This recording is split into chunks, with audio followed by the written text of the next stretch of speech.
રોક્યા નહીં? અરે બેટા, હું મંદિરે દર્શન કરવા ગઈ હતી. હવે ત્યાં મને કોણ રોકવાનું? દર્શન કરીને આવતી રહી. ઓહો, બહુ સરસ. આવો ત્યારે.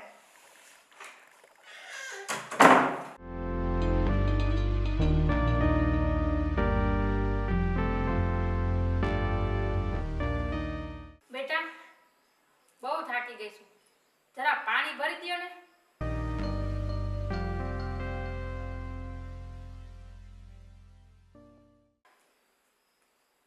આ લ્યો, ઢીચો પાણી.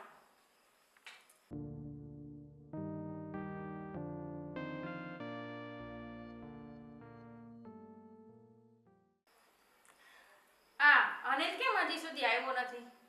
બહુ વાર લાગી. કઈ ફોન આવ્યો કે નહીં?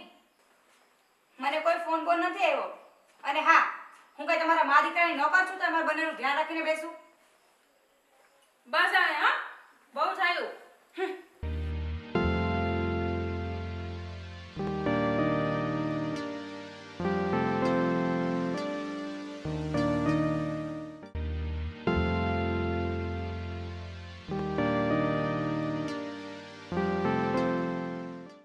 કેમ કાજલ, આમ ઉદાસ થઈને બેઠી છો? મોટું સડી ગયું છે તારું? મને કાંઈ નથી થયું. આ તમારી માને સમજાવો ને તો સારું છે. હું તો કંટાળી ગઈ છું એમનાથી. પણ શું થયું છે એ તો કે મને. શું થાય બીજું? એક તો પોતાને કઈ કામકાજ તો કરવું નથી અને એમાં મારી ભૂલો કાઢ્યા કરે છે. હવે હું કઈ સહન કરવાની નથી. બસ. કાજલ, એવું ના હોય. વડીલો આપણે સલાહ આપે એ આપણા ભલા માટે જ આપતા હોય. મારે કોઈની સલાહની જરૂર નથી. અને હવે હું કઈ નાની ઢીંગલી નથી.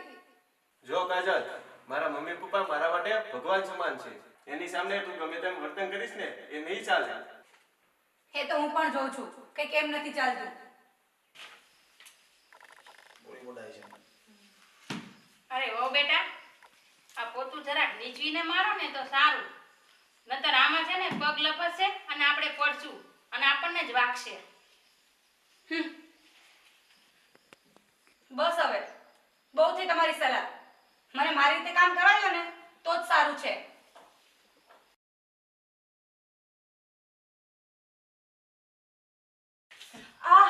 અરે ઓ બેટા, શું થયું? સાચવીને લે. ઉમા મરી ગઈ.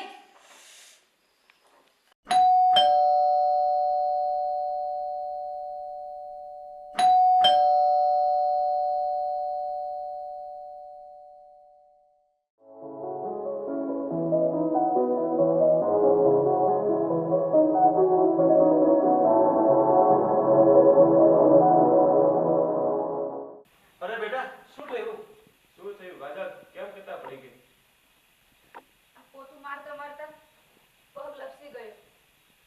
અરે કાજલ બેટા, તું જરાય ચિંતા ના કરીશ. બધું સારું થઈ જશે. હા, હવે તારે આરામ કરવાનો છે.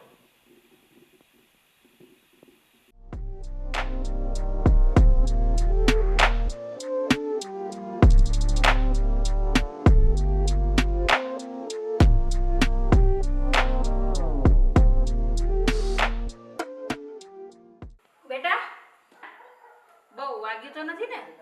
ના મમ્મી, ડોક્ટર ઘરે બોલાવો છે? ના, હવે સારું છે. મારા સાસુ તો કેટલા સારા છે.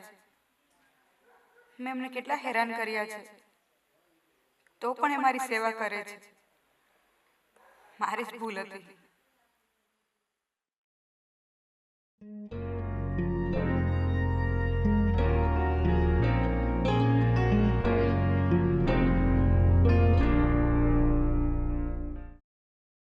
કેમ છે હવે કાજલ બેટા?